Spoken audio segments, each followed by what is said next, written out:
বাচ্চারা প্রতিদিন একই রকম খাবার খেতে চায় না, তাই টিফিনে এক একদিন এক এক রকম খাবার দিই।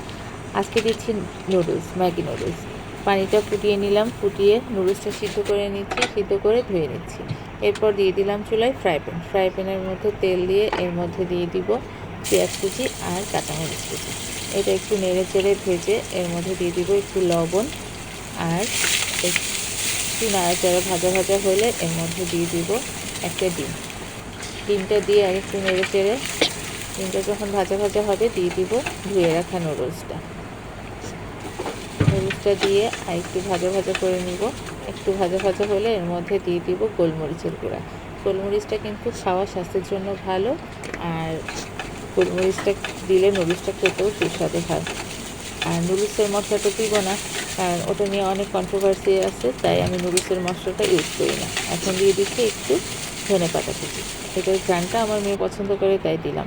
যদি আপনাদের বাচ্চা পছন্দ না করে না দিতে পারেন।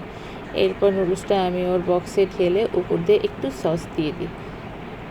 তো এটা কিন্তু খেতেও খুব পছন্দ করে, অনেক বাচ্চারাই পছন্দ করে। এখন যার বাচ্চা যেভাবে খেতে পছন্দ করে সেভাবেই দিবেন। যেহেতু আমার বাচ্চার স্কুলে 2বার টিফিন দেয়, একটা শর্ট ব্রেক আর একটা বড় ব্রেক। তো শর্ট ব্রেকে খাওয়ার জন্য দিয়ে দিলাম কয়েকটা খেজুর। এই তো হয়ে গেল আজকের টিফিন।